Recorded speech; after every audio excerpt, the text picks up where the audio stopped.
नमस्कार दोस्तों। कहानियों की श्रृंखला में आज सुनेंगे मृदुला गर्ग जी की कहानी वो दूसरी। लेकिन उससे पहले मेरा आपसे विनम्र अनुरोध है कि अगर मेरे द्वारा सुनाई हुई कहानियाँ आपको अच्छी लगती हैं तो मेरे चैनल को सब्सक्राइब ज़रूर करें, लाइक करें और अपने दोस्तों और परिचितों में शेयर भी करें। बेल आइकन दबाना बिल्कुल भी ना भूलें। आज सुनिए वो दूसरी। इंसान की ज़िंदगी में 3 औरतें आती ही आती हैं, माँ, नानी और दादी। मेरी बदकिस्मती कि मैंने नानी दादी को न जाना। मेरे माँ बाप की शादी होने से पहले ही दोनों चल बसीं। मेरा वजूद तक उन्हें कबूल न रहा। नाना ने दोबारा शादी नहीं की, इसलिए नानी की जगह नानी की याद ने ले ली। माँ बराबर उनकी कहानी मुझे सुनाती रहीं और यूँ उनकी शख्सियत के तिलस्म को जिलाए रखा।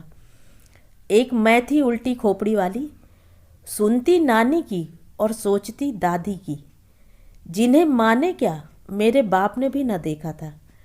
उन्हें जन्म देते ही वे चल दी थीं। माँ ने जब मेरे पिता को जाना तो पार्श्व में दूसरी थी। ठीक समझे आप, दादी को मरे साल भर भी ना हुआ था कि दादा ने दूसरी शादी कर ली थी। मैंने दादी की तरह जिसे जाना वही दूसरी थी।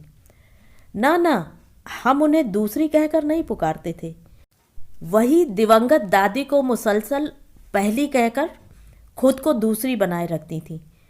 कभी कभार जब माँ नानी को छोड़ दादी पर आती तो जिक्र दूसरी का रहता, पहली का नहीं। दरअसल पहली के बारे में थोड़ी बहुत जो जानकारी उन्हें थी, दूसरी की मार्फत ही हासिल हुई थी। माँ बतलाती रही थीं कि जब वे बहू बनकर उनके घर आईं तो अगवानी में सास नहीं, सास की जिठानी को खड़े पाया। बड़े लाड़ चाव से उन्होंने बहू को देहरी पार करवाई और लंबी सांस भरकर कहा, आज वह होती तो कितना खुश होती। वैसे खुश यह भी कम नहीं, पर अरे ओ छोटी। उनके पुकारने पर अचानक ऊंचे सुर में गाई जा रही गज़ल थम गई। माँ के कानों में उस फड़कती गज़ल के बोल बाहर बारजे में ही पड़ गए थे, पर उसका दूर का भी ताल्लुक उसकी सास से हो सकता है, सोचा न था।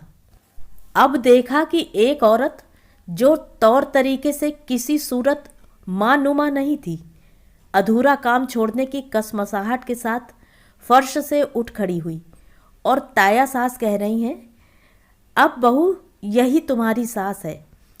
उस औरत ने उनके पास आने या उन्हें अपने पास बुलाने की पहल नहीं की। वहीं से हाथ उठाकर आशीष दी, कहा, पहली होती तो आज कितना खुश होती। दूधो नहाओ पूतो फलो। कहते न कहते वे वापस फर्श पर थीं और छूटी गजल पकड़ने की गरज से हारमोनियम सहेज रही थीं। कुछ ही देर में कमरा दोबारा गजल की गिरफ्त में था। खुरदरी पर पुरसोज आवाज में गाई जा रही गजल में कुछ ऐसी आशिकाना तलब थी कि मुजरे का समा बंध गया था। असमंजस में भरी माँ उन्हें ताकती खड़ी रह गई थी। आगे बढ़कर पांव छूने का ख्याल भी जेहन में नहीं आया था। ताया सास ने ज़्यादा वक्त दिया भी नहीं था। वहाँ से थामकर रस्में पूरी करवाने कमरे के दूसरी तरफ ले चली थी। वह औरत उसी तरह सुरों को भरपूर उठान देकर ऊंची आवाज में गाती जा रही थी। उसे घेरे जो 5-6 औरतें बैठी थीं, उन्होंने भी उठकर बहू के पास आने की कोशिश नहीं की थी। उनमें से एक को दिखलाकर ताई ने इतना ज़रूर कहा था, वह तिल्ले के काम की हरी साड़ी में जो है, मेरी भांजी है बिट्टू। तुम जानो, जैसी बहन की जाई वैसी मेरी। पर उसे पास नहीं बुलाया था। वह ढोलकी लिए बैठी थी, पर फिलहाल थाप नहीं दे रही थी। शायद गजल के सुर उसकी पकड़ से बाहर हो गए थे। कुछ देर बाद संभाल पाए शायद। मुंह दिखाई को औरतें आती होंगी, तुम बैठ लो।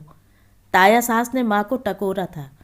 माँ पीढ़े पर बैठ गई थी, पर उनका मन पूरी तरह जोम पर आ रही गजल में टका रहा था।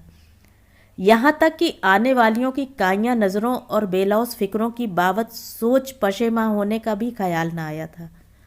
उस वाकये का मुझसे बयान करते हुए माँ दोबारा उसी मोहपाश में बंध गई थी।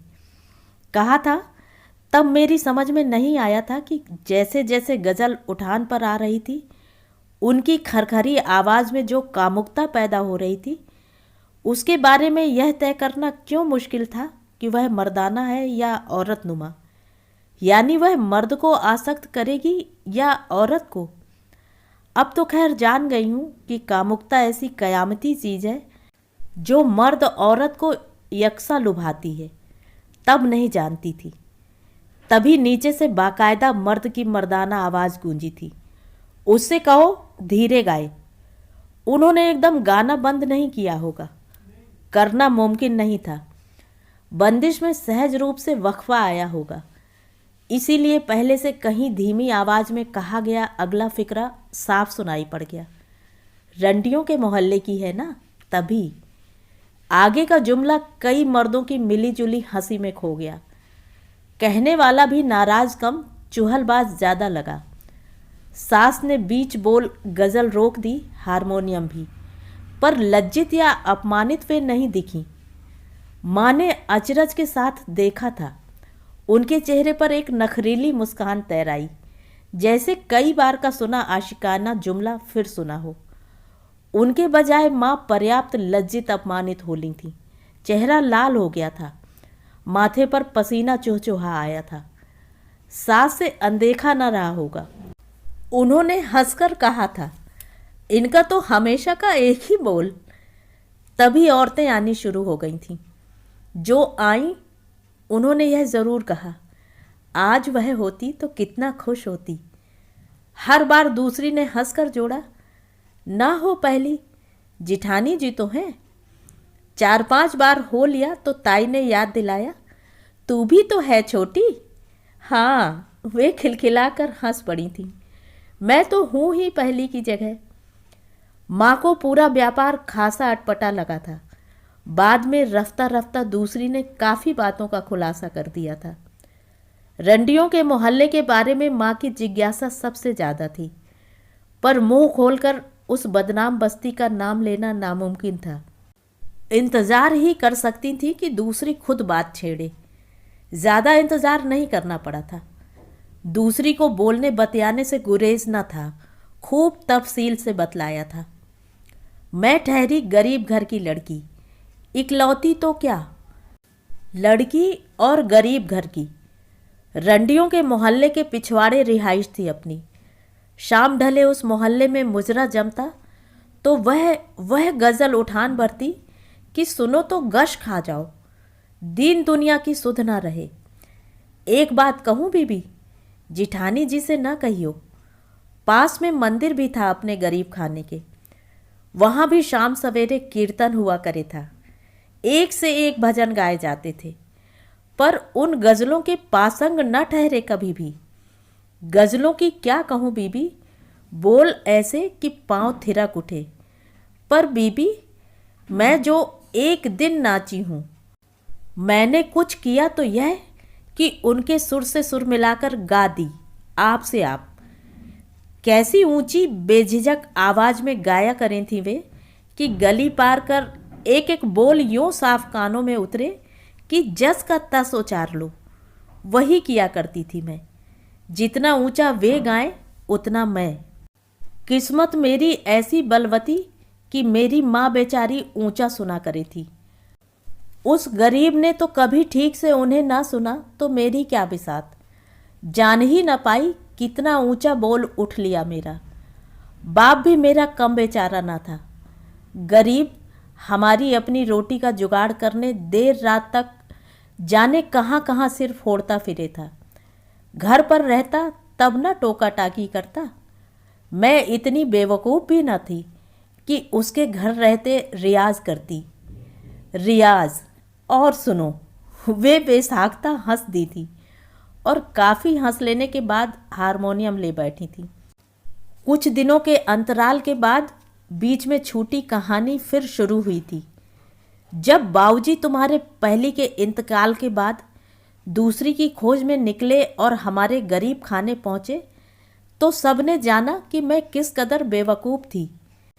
जैसी रीत है, बाऊजी ने जब मेरे बाप से कहा बच्चों की खातिर दोबारा ब्याह करना है, गरीब घर की ही लड़की चाहिए। तो समझो वह भवसागर तर गया। मेरे इम्तहान देने की बारी आई तो मैंने उसकी नाव क्या लुटिया ही डुबो दी 20 सागर। खुशकिस्मत था जो कंगाल न हुआ। बाबूजी ने कहा, सुना है यह गाना जानती है, कहिए कुछ सुनाए। लो, इन्हें कैसे खबर लग गई, मेरी समझ में ना आया। बहुत बाद में सोचा उनकी आवाज़ मुझ तक पहुँचे थी तो कौन जाने मेरी भी उन तक पहुँची हो। वह तो खैर बाद की बात है। उस वक्त जैसे ही मुझसे कहा गया गाओ, मैं शुरू हो गई। वह फड़कती गज़ल गाई और इतनी ऊंची आवाज़ में कि सकता छा गया। सुर कुछ ज़्यादा ही ऊपर उठ गए थे। घबराहट में तुम जानो बीबी, सुजान सवार भी या तो ठिठका रह जाए या लगाम खींचनी ही भूल जाए। फिर मैं तो मेरा गाना सुनकर बाप की मेरे समझो कि दिल की धड़कन ही बंद हो गई। पर बाबूजी हंस दिए। रंडियों के मोहल्ले की है आखिर, कोई बात नहीं, सीख जाएगी। क्या मतलब? आवाज़ नीची रखना सीख जाएगी या गज़ल गाना सीख जाएगी? मेरे बाप ने दूसरे वाला मतलब लगाया होगा। काफ़ी फटकार पिलाई मुझे, पर कितनी कहता। बाबूजी ने रिश्ते से इनकार तो किया नहीं था, पर माँ मेरी शायद मुझसे भी ज़्यादा पगलैट थी। बोली, रसिया है अपना दामाद। गाना सुनते आंखें हुलस रही थीं। ऐसा नहीं है बीबी कि आवाज़ धीमी रखने की कोशिश न की हो मैंने। कितनी तो बाबूजी की डांट टपट सुनी। एक वह थी पहली सलीकेदार छुई मुई सूफियानी, एक यह है गाउदी बेशऊर। पर बाबूजी क्या, सभी कहते रहे, कहाँ पहली कहाँ यह। तभी ना बाबूजी ने चारों बेटों को जिठानी के हवाले कर दिया। 2 पहली के, 2 मेरे। तमीज़ तहजीब सिखलानी थी कि नहीं? उनके भी जो हैं यही हैं।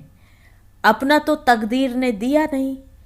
बहन की जाई एक है ज़रूर, पर लड़की। एक बात है, अपनी जिठानी जी हैं बड़ी इंसाफ कायदे वाली। दिन में चाहे 20 बार कहें, जैसी बहन की जाई वैसी मेरी। पर पालते वक्त बेटों को, हाँ भतीजों को हमेशा ज़्यादा करके आंका। चारों के चारों शहर के बढ़िया स्कूल कॉलेजों में पढ़े। दोनों छोटे तो अभी पढ़ रहे हैं। बड़े भैया की नौकरी लग गई वहीं शहर में, इनकी भी लग जाएगी देर सवेर। सच, उनका हक उन्हें देने में जिठानी जी ने कभी कोताही नहीं की। जेठ जी कौन अपने छोटे भाई से कम है। बाऊजी को तो तुम जानो, लड़कियां फूटी आंख ना सुहाती। कहा करें है ना, एक ही शुक्र है भगवान का कि लड़की न दी। मेरी तरह गाने लगती तो बाऊजी उसका गला ही टीप देते। मेरा क्यों न टीपा? पूछो बीबी पूछो, जवाब है मुझ पे। लाख कहते फिरें आवाज़ नीची रख, आवाज़ नीची रख, पर गज़ल सुनने की तलब उठती रहे है बराबर। जब तब हुक्म सुनाने से बाज न आते। अरे ओ रंडियों के मोहल्ले की, सुना तो अपनी फड़कती गज़ल कोई। दूसरी से बोलने बतियाने में माँ को ज़बरदस्त रोमांच महसूस होता और वे डर जाती। उनके करीब जाना चाहिए कि नहीं। सास तो उन्हें किसी हाल में नहीं माना जा सकता था। सास थी तो ताई, उनका साथ खूब उबाऊ और सुकून देह था। बाऊजी भी उन्हें ताई के पास देखते तो कभी कभार पास आ बैठते, दूसरी के पास पाते तो कभी पास न फटकते। माँ के मन में अपनी असली सास को लेकर बहुत कौतूहल था। पिताजी से पूछा उनकी माँ कैसी थी, तो बड़ा ठंडा जवाब मिला, पता नहीं, मैंने उन्हें नहीं देखा। उसके बाद उनकी चुप्पी इतनी लंबी खींची कि माँ को लगा दोनों बुढ़ा लिए। मेरी माँ वकील की बेटी थी। हर बात की तह तक पहुँचना उनकी खानदानी बीमारी थी। उन्होंने कयास लगा लिया कि उनके पति अपनी माँ को उन्हें पैदा करते ही मर जाने के लिए माफ़ नहीं कर पाए थे। पर दूसरी तो अच्छी भली मोहजोर जिंदा थी। उनके बारे में पूछने पर भी उतना ही ठंडा जवाब मिला था। और चुप्पी उसी तरह खींची थी। माँ ने कहा था वे दूसरी को समझ नहीं पाती, क्या करें, उनके साथ वक्त गुजारें या नहीं, आखिर वे उनकी सास थी। जवाब मिला था वे ऐसी ही हैं। फिर चुप्पी यूं खींची थी कि लगा था वे दोनों उस दूसरी और उसके रसिया शौहर से ज़्यादा बूढ़े हो चले होंगे। इस चुप्पा चुप्पी में माँ की जिज्ञासा और बढ़ गई थी।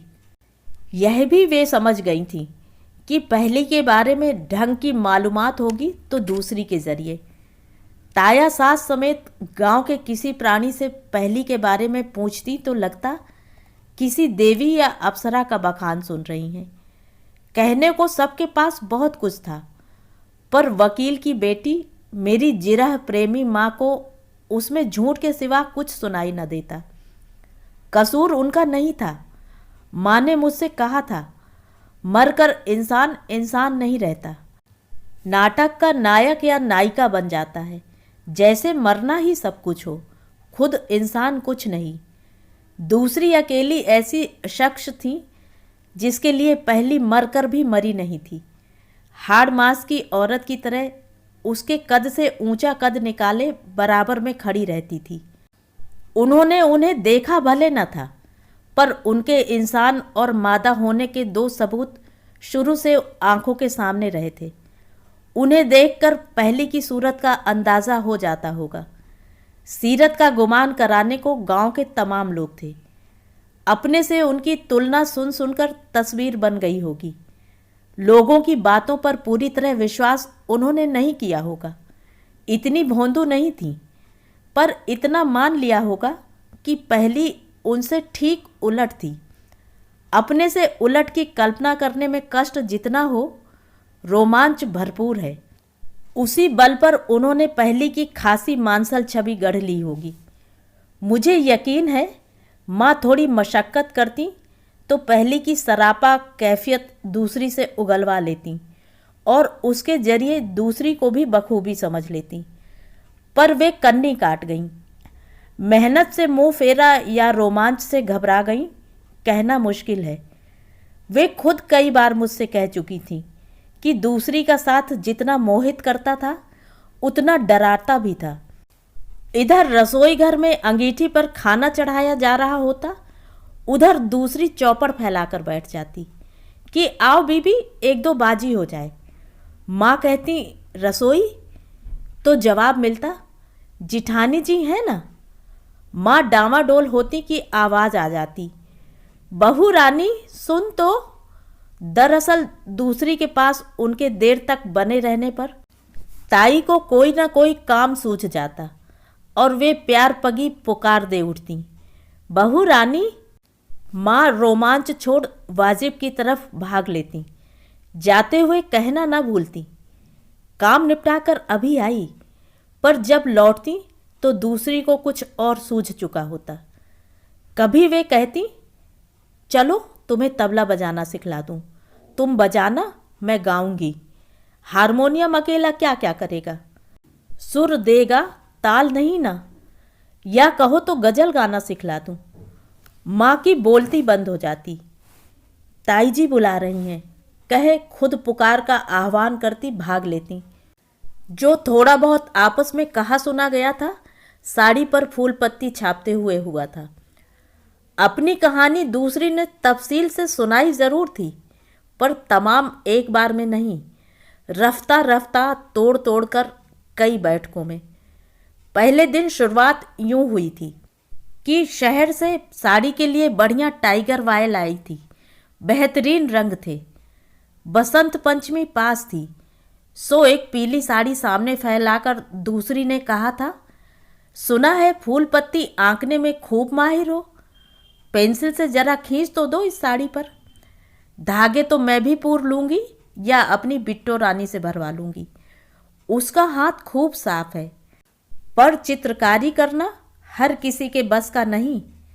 मैं तो कहूँ हूँ गाने बजाने से कम हुनर नहीं है इसमें, पर तुम कौन तस्वीरें खींचोगी, फूल पत्ती को ही कह रही हूँ ना, इतना तो कर लोगी। माँ ने सावधानी और करीने से बढ़िया वायल पर फूल पत्तियाँ उकेर दी थीं। पर दूसरी या बहन की जाई बिट्टो रानी ने उसमें धागे भरे या नहीं पता नहीं चला, अपनी आंखों से देखा नहीं। उन्हें चौपड़ और हारमोनियम से फुर्सत मिलती तब ना। गांव में माँ का बसेरा ज़्यादा दिन हुआ भी नहीं। जानती तो वे हमेशा से थी कि पिताजी की नौकरी लगेगी तो शहर में, पर 4 महीने के भीतर हो जाएगी यह नहीं सोचा था। गांव छोड़ने का वक्त करीब आया तो दूसरी से अंतरंग होकर पहली के बारे में सविस्तार जान लेने की इच्छा और तेज हो गई। तभी ऐसी अनहोनी घटी कि जी की जी में रह गई। हुआ यह कि माँ को पता चला वे गर्भवती हैं। ताई के साथ लजीली नखरीली खुशी मना पाती उससे पहले एक खबर और हाथ लग गई, यह कि दूसरी भी गर्भवती है। माँ की खुशी मनाना भूल पूरा परिवार शर्मसार हो उठा। सबसे ज़्यादा मेरे दादा, दूसरी के रसिया बाऊजी। बेटे बहू के नक्शे कदम पर इस उम्र में वह ऊंची आवाज में गाई जा रही गजल तो थी नहीं कि सारी तोहमत रंडियों के मोहल्ले पर थोपकर पल्ला झाड़ अलग हो जाते। माँ पिताजी के शहर रुखसत होने तक बेचारे तमाम रोब दाब भूल मुंह छिपाए फिरा किए। दूसरी अलबत्ता खुशी का बाकायदा इजहार करती रहीं, खुलेआम, जैसे माँ नहीं वे पहली बार गर्भवती हुई हों। माँ ने तो पति और ससुर की शर्म यूं गांठ बांधी कि दूसरी से सीधे मुंह बात करना ही छोड़ दिया। गनीमत यह हुई कि पिताजी जब शहर रवाना हुए तो माँ को साथ जाने से किसी ने मना नहीं किया। दूसरी का जापा सिर पर यूं शर्म ताने खड़ा था कि ताया सास ने खुद निकास ढूंढ निकाला। बहू ठहरी बेहद नाजुक जान। उसका जापा शहरी अस्पताल में डॉक्टरी मदद से होना चाहिए, गांव की दाई भरोसे नहीं। एक बार भुगत चुके ना, दूध का जला छाछ फूंक फूंक कर पीता है। किसी ने मुंह खोलकर यह नहीं पूछा दूसरी के जापे का क्या। ताई ने बिना पूछे कह दिया, उसकी कौन पहली जचकी है, 2 ठीक ठाक निपट चुकी। जहां तक दूसरी का सवाल था, उन्हें माँ या किसी और में कोई दिलचस्पी नहीं थी। अपने तीसरी जचकी को ले यूं खुश दिल थी कि खतरे का अंदेशा पास फटकने से डरा पड़ा था। यूं अलग अलग मुकामों पर 9 महीने पूरे हुए और 2 बच्चियां पैदा हुईं। एक मैं, दूसरी मेरी बुआ। मैं सही सलामत आज तक जी रही हूँ, पर बुआ चंद घंटों की मेहमानी कर भगवान को प्यारी हुई। भगवान के प्यार के लिए सबने उसी की मर्जी को जिम्मेदार ठहराया और राहत की सांस ली। बस दूसरी सदमे से यूं काट हुई कि फिर कभी नहीं उभरी। चुप्पी में पनाह ली और बाहर आई तो सिर्फ यह कहने, एक पहली थी, बच्चा जन्मा तो सलामत रहा, खुद चल बसी। एक करम जली मैं हूँ, बच्ची को लील खुद जिंदा बैठी हूँ। मैंने दूसरी के बारे में माँ के मुंह से चाहे जो सुना हो, अपनी आंखों से उन्हें ठीक बुढ़िया ही देखा। उनकी निस्बत दादा कम बूढ़े मालूम हुए। गज़ल तो बहुत दूर की कौड़ी थी। मुझे नहीं याद मैंने उन्हें कभी भजन भी गुनगुनाते सुना हो। गाना बजाना तो दूर, कभी उन्हें हंसते बतियाते भी देखा हो। देखा तो बस खरबूजे के सूखे बीज छीलते, मगज निकालते या हद से हद कभी कभार भुने आटे या बेसन के लड्डू बोचते। 4-5 बरस की रही होंगी मैं, जबकि शुरुआती यादें मन पर दस्तक देती हैं। याद आता है कि वो दादी हमारे साथ नहीं रहती थी। 1-2 साल में आती ज़रूर थी 2-1 महीनों के लिए, और मैं भी गांव उनके पास जाया करती थी। कभी छोटी बहनों और माँ के साथ, कभी अकेले, ज़्यादातर गर्मियों की छुट्टियों में। और हाँ, दूसरी को हम दादी नहीं भाभी जी कहा करते थे। दादी तो हम पिताजी की ताई को कहते थे। माँ पिताजी भी उन्हें ताई और दूसरी को भाभी कहते थे। उन्होंने भी माँ को दादी की तरह कभी बहू रानी या बहू नहीं कहा था। शहर हो या गांव, भाभी जी की छवि वही रहती। चुपचाप मगज निकालती या हद से हद लड्डू बोचती। फिर गुड़िया कब बनाती होंगी? हाँ, गुड़िया मुझे खूब याद है। याद क्या, कल तक भी वह मेरे उनके रिश्ते की कड़ी रही थी। जब भी वे हमारे घर आती या मैं गांव जाती, वे मुझे एक या दो गुड़िया ज़रूर देती। माँ कहती, भाभी ने अपने हाथों से बनाई है, चीथड़ों कतरनों से। हम तीनों बहनों में गुड़िया की हकदार सिर्फ मैं होती थी। शुरू में बहनें चिढ़ती कुढ़ती थी, पर धीरे धीरे मेरे साथ साथ वे भी उन एक जैसी दिखने वाली गुड़ियों से ऊब चली थी। उस उम्र के साथ मेरी ऊब में शर्मिंदगी भी आ मिली थी। उन्हीं दिनों जरूर किसी दिन भाभी जी के गांव लौट जाने पर उनकी शोभाहीन गुड़ियों और उनके अपने उदासीन उबाऊ वजूद पर मैंने खीस जाहिर की होगी। तभी माँ ने दूसरी कहानी सुनानी शुरू की होगी। अलग अलग पड़ावों से होकर वह दूर तक चली थी। उसी के दौरान वह दिन भी आया था जब माँ ने गहरे पछतावे के साथ कहा था, ऐसी काट ये उसके मरे पीछे हुई और किसी को तो तनिक फर्क नहीं पड़ा था। इनके दुख में दिलासा देने की भी किसी ने ना सोची, मैंने भी नहीं। दिलासा छोड़ इनके दुख को समझने की कोशिश भी नहीं की। सच कहूँ, औरों की तरह मैंने भी उसके मरने पर राहत महसूस की थी। ससुर जी रिटायर होने को थे। तेरे साथ उसका सारा काम भी हमें निपटाना पड़ता। तेरे पिताजी ने किस फर्ज से कब करनी काटी। दोनों छोटे भाइयों की पढ़ाई में भी, फिर यह बेटी के साथ की छोटी बहन। करना पड़ता तो करते ही, पर ना करना पड़े वही भला नहीं। मैंने सुन भर लिया था, पर धीरे धीरे माँ की कहानियों के चलते दूसरी में मेरी दिलचस्पी जगने लगी थी। उम्र जब 14-15 पर पहुंची तो वह संधि की सुरूर में मैं दादी से पूछ बैठी। माँ कहती हैं, भाभी जी पहले गज़लें गाया करती थीं, अब क्यों नहीं गाती? उस बार माँ भी साथ थी। दादी ने उनकी तरफ देखकर चुहल की थी। लाला कहा करे थे ना, सीख जाएगी बड़े घर की तमीज़ तहजीब। सो सीख गई। फिर चुहल भूल पसीजे स्वर में जोड़ा था, गाना बजाना कब का छूट गया रानी। तू हुई समझ उसी के बाद से। उससे ज़्यादा कुछ कहने को वे तैयार नहीं थी। माँ की कहानियाँ भी चुक ली थी। अब जिंदगी के मंच पर मैं पांव रख रही थी, वे प्रस्थान कर चुकी थी। उन्हीं दिनों मैं अपने भीतर एक नई प्रतिभा की पहचान कर रही थी। यूँ तो बचपन से ही मैं चित्रकारी करती रही थी। सब स्कूलों की तरह हमारे स्कूल में भी कला की कक्षा लगती थी। अध्यापिका हमेशा मेरे चित्रांकन की तारीफ करती थी। अंक भी मुझे ऊंचे मिलते थे। 15-16 की उम्र तक आते आते मैंने पाया कि मेरा शौक छवि अंकन की तरफ बढ़ रहा था। स्कूल के बाद शाम को चित्रांकन सीखने के लिए मैंने एक नामी चित्रकार के पास जाना शुरू कर दिया था। शौक के उस मंजर में गर्मियों में मैं गांव गई। तब भाभी जी ने जो गुड़िया मुझे पकड़ाई, उसमें मुझे उन्हीं की सूरत नजर आने लगी और यूं उनकी सूरत में नई नई शौकीनी पाए मेरे चित्रकार मन की दिलचस्पी पैदा हो चली। अगले दिन जब अनमनस्कता की मूर्ति बनी वे खरबूजे के बीज छील रही थीं, तो मुझे चाव आया उनका छवि चित्र बना डाला जाए। मैं कागज पेंसिल लेकर उनके सामने जा बैठी और उन्हीं की तरह मौन साधे छवि आंकने लगी। कुछ वक्त बीतने पर मैंने देखा मगज निकालते उनके हाथ शिथिल पड़ते पड़ते थम गए हैं। उचटे उकताए बदन में चौकन्नापन आ गया है। गर्दन और कमर ऊपर खींचकर सीधी हो गई है। चेहरा हल्के स्मित से रंगा आकर्षक कोण पर टिका है, जैसे कोई पेशेवर मॉडल या शौक कमसिन हो। मैंने अपने अचरज को जाहिर नहीं होने दिया।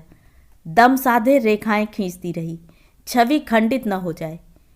कुछ देर यूं ही चित्र बनता रहा। फिर उन्होंने धीमे से कहा, इस लायक सुंदर तो मैं ना हूं, पहली थी। चुप्पी का टूटना अब मुझे भला लगा। बात को चलाए रखने के खातिर पूछा, आपको कैसे पता? उनका जवाब चौंकाने वाला था। तस्वीरें देखकर उन्होंने कहा, कौन सी तस्वीर? मैंने गांव के उस घर में किसी औरत की तस्वीर कभी न देखी थी। शहर के घर में भी पहली दूसरी दादी तो दरकिनार, पूज्य नानी जी की भी कोई तस्वीर न थी। मुझे याद है एकदम शुरू में मैंने माँ से पूछा था, पहली की कोई तस्वीर नहीं थी क्या, जो वे उनकी शक्ल सूरत जानने को दूसरी का मुंह ताकती रहीं। माँ ने हंसकर कहा था, उस जमाने में फोटो खींचने का चलन नहीं था, कोई रेखा चित्र बना देता तो हो जाती। उसी का सोचकर उन्होंने ताई जी से एक मर्तबा पूछा जरूर था।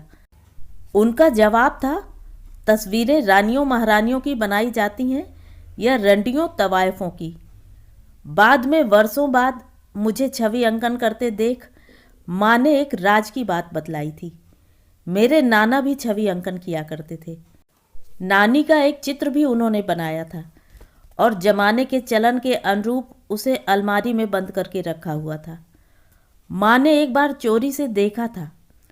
नानी की छोड़ो, नाना ने तो दोबारा शादी तक नहीं की थी। उनके बारे में माँ ने न जाने क्या क्या किंवदंतियाँ गढ़ रखी थी। पर भाभी जी नानी की नहीं, पहली दादी की बात कह रही थी। कौन सी अलमारी में बंद है उनकी तस्वीर? चित्र पूरा हो गया तो मैं भाभी जी के एकदम करीब गई। फुसफुसा कर पूछा, उनकी तस्वीर है आपके पास? उन्होंने मेरे हाथ से चित्र झपट लिया, आंख भरकर देखा और बोली, यह मैं हूं। उनके चेहरे पर लवलीन विस्मृति बिखर गई। उस वक्त बुढ़ापे के बावजूद वे मुझे काफ़ी सुंदर लगीं।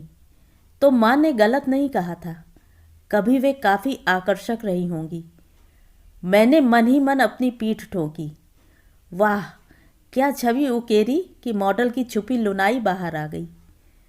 लाइए, मैंने चित्र वापस लेने को हाथ आगे किया और उन्होंने झट उसे धोती के पल्लू में लुका लिया। चेहरे पर त्रस्त भाव उभर आया। बोली, ना, बाबूजी देखेंगे तो टुकड़े कर देंगे। मैं समझ नहीं पाई किसके, उनके या चित्र के। किसी से कहना मत, उन्होंने कहा। ले गिरी खा। मुट्ठी भर मगज उन्होंने मेरे हाथ में ठूंस दिए। जब तक मैं उन्हें संभालती वे चित्र ले सिरे से गायब हो गईं। उसके बाद वे दिखीं तो उसी अंतर्लीन मुद्रा में, गिरी निकालती, लड्डू बोचती, अन्नमयस्क, निर्लिप्त। मैंने दो एक बार कोशिश की कि सामने बैठकर एक आध चित्र और आंक लूं, पर मुझे तैयार देख वे झट उठ जाती और अपने कमरे में जाकर दरवाज़ा बंद कर लेती। उन्होंने इस तरह खुद को मुझसे क्यों काट लिया मैं समझ नहीं पाई। मैंने कहा भी, मुझे चित्र वापस नहीं चाहिए, आप रखिए, पर बीच ही में दबी आवाज़ में चुप कहकर वे उठ गईं।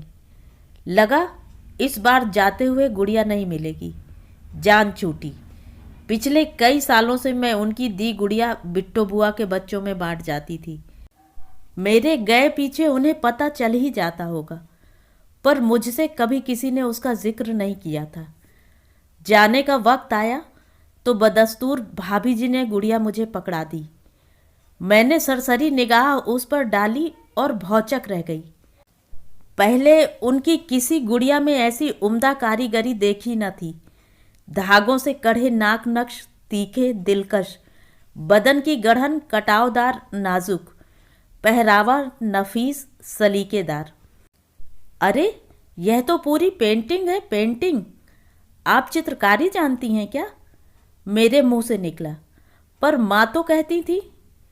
मेरा क्या, तू तो जानती है, वारिस है हमारी। उन्होंने बुदबुद करके कहा। गुड़िया में मगन मैंने कुछ सुना कुछ नहीं। इसे साथ ले जाऊंगी। यह गुड़िया नहीं, कलाकृति है, मैंने तय किया। हमारी चित्रकला की कक्षा में कलाकृति शब्द का सबसे ज़्यादा इस्तेमाल होता था। चलने की तैयारी में भागते दौड़ते गुड़िया दादी को दिखलाई तो वे भी चौंक गईं। यह तो कह के हकला रही थी कि मैं चहक उठी। कमाल की है ना, जैसे किसी को सामने बिठलाकर छवि उतारी गई हो। वही वे फिर हकलाईं और मैं भाग ली। कलाकृति के लिए सामान में जगह बनानी थी ना। दादी की बुढ़ाती हकलाहट सुनती रहती तो गाड़ी छूट न जाती। अगले साल गर्मी की छुट्टियों में मैं गांव नहीं गई। अगले मार्च में हायर सेकेंडरी के बोर्ड इम्तहान होने थे, इसलिए गर्मियों में स्कूल में विशेष कक्षाएं लगनी थी। फिर मेरे चित्रकार गुरु ने भी उन्हीं दिनों मुझे खास तौर पर कुछ गुर सिखलाने का आश्वासन दिया था। उसके लिए हर हाल में वक्त निकालना था। यूँ वक्त था कहाँ। 16 बरस की उम्र सिर पर, दुनिया भर का सोच विचार, सखी सहेलियाँ, राज रियाज, कौन जाता शहर छोड़कर। स्कूल का आखिरी साल था, बहुत कुछ छूटना था कॉलेज जाने पर। तब तक तो संग साथ बना रहे।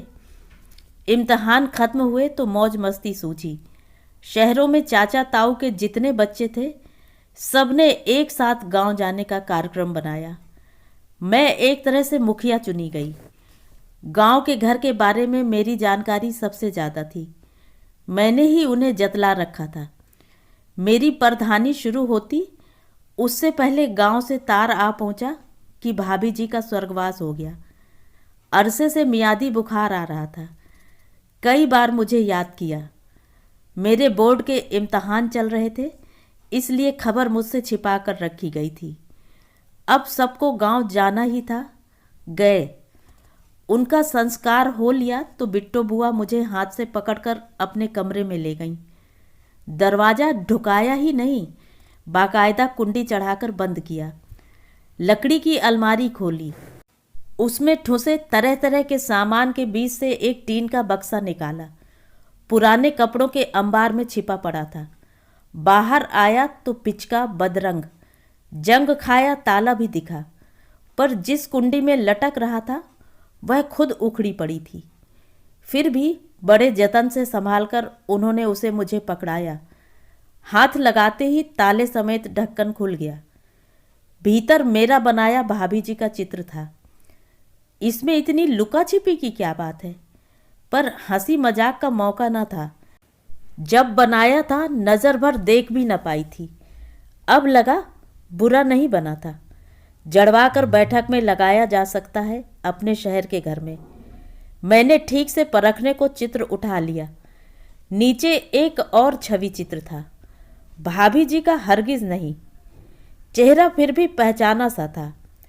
मन में गुड़िया कौंध गई जो पिछली बार मिली थी। तस्वीर में बराबर उसकी सूरत झलक मार रही थी। अपना नीचे रख उसे उठा लिया बहुत एहतियात के साथ। फिर चित्र, वही सूरत, उठाया तो फिर वही। कमरा माया जाल में बदल गया। यह क्या जादू है। एक एक करके सभी चित्र मेरे आसपास लेट गए। मेरे वाले को छोड़ 8 थे। मेरे वाले से कहीं बेहतर। कला की निपुणता में, चेहरे के लावण्य में जितनी समझ मुझे थी उसके हिसाब से चित्र बहुत बढ़िया, नफीस थे। तो भाभी जी छिपकर चित्रकारी करती थीं? यकीन नहीं हुआ।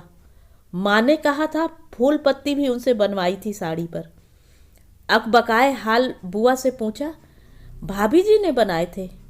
ना, उन्होंने कहा, पहली ने। सूरत किसकी है? उनकी अपनी। तभी भाभी जी पहचानती थी उनकी सूरत। पर भाभी जी के पास चित्र आए कैसे? पहली चल बसी तभी ना दूसरी आई। दादी जी ने दिए। पर भाभी जी तो कह रही थी। पर बुआ अब भी बोल रही थी, तेरे लिए हैं। मुझ पे संगवा गई बेचारी। तुझ पे तो आया भी ना गया आखिरी दिनों में। कितना याद किया। अपनी जाई रही नहीं, तुझी पे कुर्बान होती रही। पर तूने कब परवाह की? बिट्टो बुआ को इतना बोलते पहले नहीं सुना था। सुनती तो क्या ध्यान देती।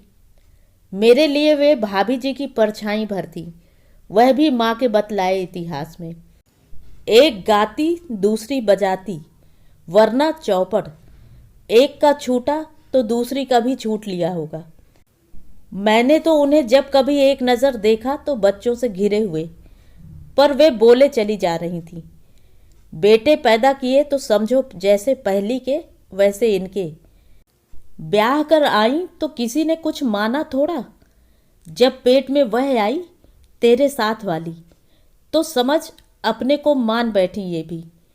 क्या शौक जगमगाया था मन में बच्चे का, सब धरा रह गया। मेरे तो बाद में हुए, पर कभी जो हाथ लगाया हो, कभी जो लाड़ किया हो, बस एक तू थी जिस पर जान छिड़कती रही। ऐसे जान छिड़कते तो कभी देखा नहीं, देखने की तकलीफ कब की। बुआ ने भी कहाँ चिताया। मरे पीछे हमदर्द बनना क्या मुश्किल है। पर तस्वीरें, ये तस्वीरें उन्हें किसने दी? दादाजी ने।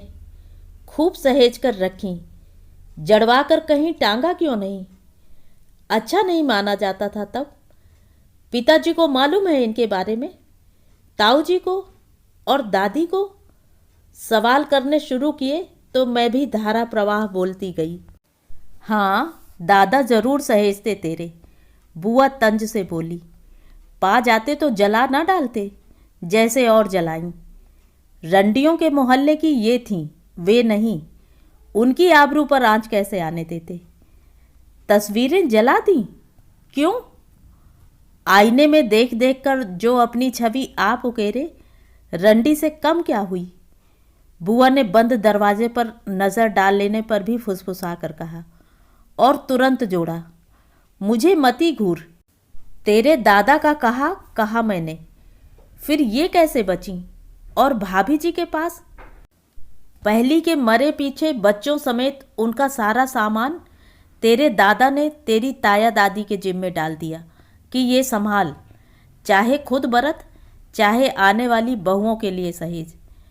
पहली बहू आई उनकी अपनी, मौसी ने कुछ गहना गुड़िया उसे दिया, कुछ आगे के लिए रखा। हाँ, उतरन शुतरन सब उसी के माथे मढ़ी, उसी में ये भी थी। बक्सा खोलकर नहीं देखा? लो और सुनो, तस्वीरें बक्से में थोड़ा थीं, पुरानी गुदड़ी के अस्तर के बीच से मिली। धो धाकर दोबारा बनाने को उधेड़ी तो दिखी। मेरे सिवा कोई नहीं जानता। दूसरी ने कसम दी थी मुझे, अब मैं तुझे दे रही हूँ, किसी से कहियो मत। बुआ ने चित्र भाभी जी की साड़ी में लपेट दिए।